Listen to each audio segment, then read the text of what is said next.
इस न्यूज के प्रायोजक है English.com। यदि आपको इंग्लिश लिखने, पढ़ने, बोलने या सुनकर समझने में दिक्कत होती है या डर लगता है तो यही है इंग्लिश बोलना सीखने का सबसे अच्छा समय। हम इस कोर्स में आपको सिखाएंगे इंग्लिश ग्रामर के डिफिकल्ट कॉन्सेप्ट बड़े ही आसान तरीके से। आज ही ज्वाइन करें रोहित ओडिचार अकेडमी English.com। अधिक जानकारी के लिए नीचे दिए गए नंबर्स पर तुरंत संपर्क करें। जिला सहित प्रदेश भर में इस बार धान खरीदी के समय धान शॉर्टेज की बात सामने आ रही है, जिसमें बालाघाट की बात करें तो बालाघाट जिले में 25,000 क्विंटल धान की शॉर्टेज अलग अलग धान खरीदी केंद्रों में हुई है। इसके बाद जिले में EOW ने अपने स्तर पर कार्रवाई भी की और कुछ धान खरीदी केंद्रों की समितियों पर FIR तक दर्ज की गई।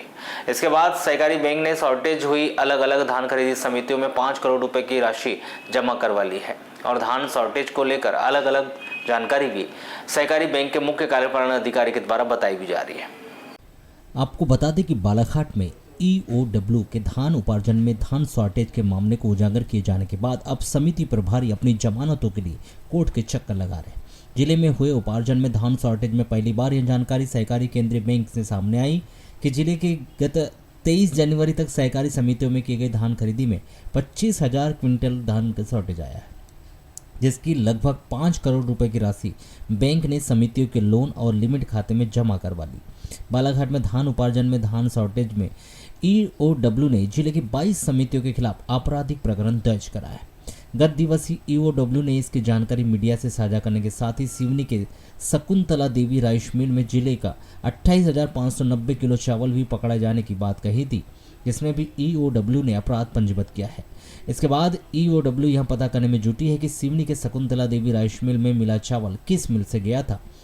एक जानकारी के अनुसार समिति के माध्यम से खरीफ सीजन में धान का उपार्जन कराने वाली एजेंसी समिति को धान खरीदी के अनुसार धान की बोरियों को पैक करने में उपयोग होने वाली सामग्री सहित अन्य चीजों के लिए प्रासंगिक राशि के साथ ही प्रति क्विंटल खरीदी पर 31.25 पैसे की राशि कमीशन के तौर पर देती है, जो धान खरीदी के पूर्ण होने पर किसानों को राशि वितरण के बाद समितियों के खाते में जमा कराई जाती है। लेकिन इस वर्ष धान उपार्जन घोटाले के सामने आने और EOW की कार्रवाई से मचे हड़कंप के बाद शॉर्टेज की राशि बैंक ने पहले ही जमा कर ली है। हालांकि इससे समितियों की लापरवाही दब नहीं जाती, इसको लेकर बैंक एक्शन की बात कह रहा है। मसलन आगामी वर्ष में ज्यादा शॉर्टेज वाली समितियों पर धान खरीदी पर बैन भी लग सकता है। हालांकि बैंक के महाप्रबंधक P जोशी इसे विभाग का आंतरिक मामला बताते हैं। बता दें कि इस वर्ष खरीफ सीजन में 1,09,961 किसानों से लगभग 1265 करोड़ रुपए की धान समितियों और गोदाम और कैप में खरीदी गई थी। सहकारी केंद्रीय बैंक के महाप्रबंधक P जोशी के द्वारा यह भी बताया गया कि जिले भर में इस समय जो समिति के धान खरीदी की गई थी उन सबको मिलाकर 25,000 क्विंटल धान की शॉर्टेज हुई, जिसकी अनुमानित लागत 5 करोड़ और यह राशि को धान शॉर्टेज हुई समितियों से विभाग के द्वारा जमा करवा लिया गया है। उन्होंने यह भी बताया कि धान शॉर्टेज की समस्या हर वर्ष आती है, यह कोई पहले वर्ष नहीं है, किंतु इस बार EOW एजेंसी के आने से यह मामला इतना उछला है।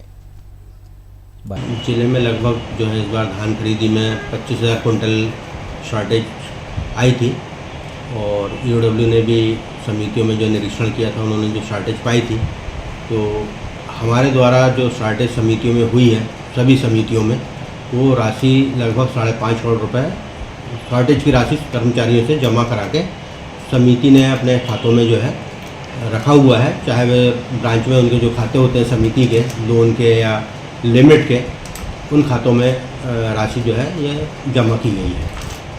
सर इसमें अग्रिम कार्रवाई क्या होगी?